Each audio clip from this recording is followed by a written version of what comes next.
What do you want to be when you grow up, Olivia? An astronaut. I want to be a fashion designer. A basketball player. I want to be an actor. A doctor. A teacher. A chef. An artist. What do you want to be when you grow up? A mermaid. Do you know what a computer programmer is? Yeah, no. No. No. I think it's something that has codes and is able to decode a mystery. I think that they... Wait, what? Computer programmer? No. Nowadays, just about everything requires some form of programming. So, what is it? Programming is basically explaining to a computer what you want it to do for you. When you're programming, you're teaching possibly the stupidest thing in the entire universe, a computer, how to do something. Programming is one of the only things in the world that you can do where you can sit down and just make something completely new from scratch, whatever you want. It's really not unlike kind of playing an instrument or something, or playing a sport. It starts out being very intimidating, but you kind of get the hang of it over time. Coding is something that can be learned, and I know it can be intimidating. A lot of things are intimidating, but what isn't? A lot of the coding that people do is actually fairly simple. It's more about the process of breaking down problems than, sort of coming up with complicated algorithms as people traditionally think about it. Well, if it's fairly simple, why aren't there more of us doing it? Over the next 10 years, there will be 1.4 million jobs in computer science, and only about 400,000 grads qualified for those jobs. That's a shortage of 1 million people. So, how do you start?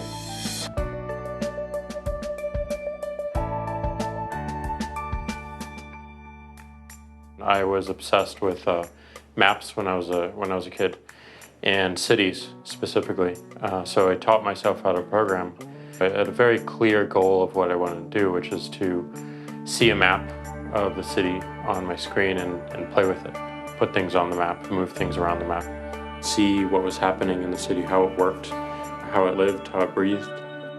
The best early thing was actually using software to decide when the classes in my school would meet, and that put me in a position to decide which girls were in my class.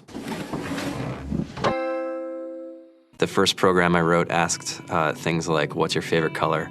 Or how old are you? I first learned how to make a green circle and a red square appear on the screen. The first time I actually had something come up and say, hello world, and I made a computer do that. It was just astonishing. When I finally learned a little bit of programming, that blank wall resolved into a bunch of doors, and you open them, and finally you start to open enough doors that the light comes in.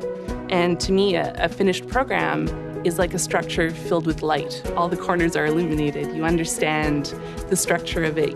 It's a really serene feeling to have completed that.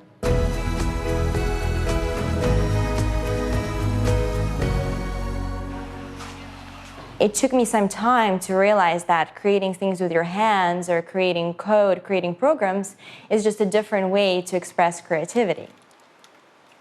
I think right now there's a big emergence of the culture of making. People who make their own scarves and hats, people who write their own apps. Now it's just limited by your imagination and sort of what kinds of ideas what kind of understanding can you build into the computer so that it can do these things that were previously impossible.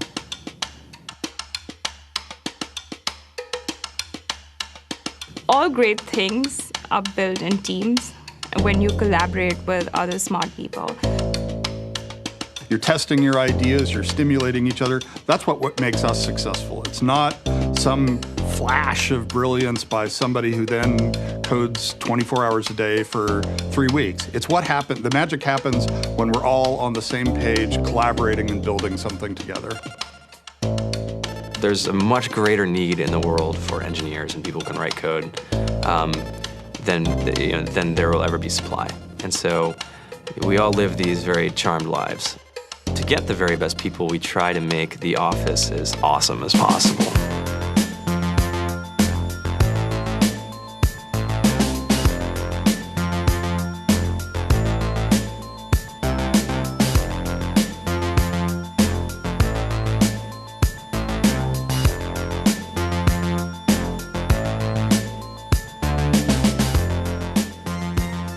have a fantastic chef, Free food, breakfast, lunch, and dinner.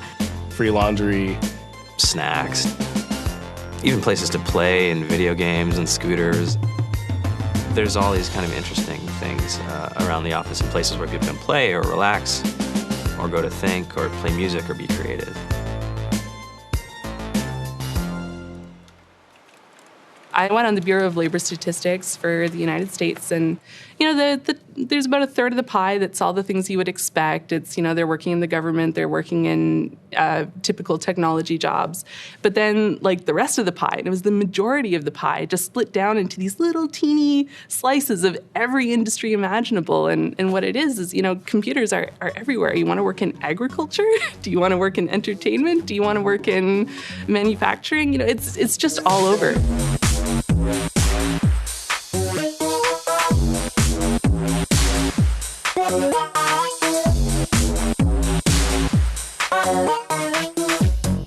Here we are, 2013. We all depend on technology to communicate, to bank, information, and none of us know how to read and write code. So you guys, what else? Who else has an idea of what we can change with our programming? What else can we do? Tiffany? What I saw my students take away from using Scratch and programming in our classroom is that they were willing to push through problems. It really builds critical thinking, it builds problem solving, and it's something that they can then apply to math in the classroom or their reading skills. We integrated science with this programming, and I saw my scores go up 30%. When I was in school, I was in this after-school group called the Whiz Kids. And when people found out, they laughed at me and, all these things. And I'm like, man, I don't care. I think it's cool. And, I'm learning a lot. And some of my friends have jobs. It's important for these kids. It should be mandatory to be a citizen on this planet, to read and write code. I just think you have to start small, right? And I think that's one of the biggest misconceptions about computer science and programming overall is that you have to learn this big body of information before you can do anything. You don't have to be a genius to know how to code. You need to be determined. Addition, subtraction, that's about it. You should probably know your multiplication tables. You don't have to be a genius to code. Do you have to be a genius to read? Do you have to be a genius to do math? No? No?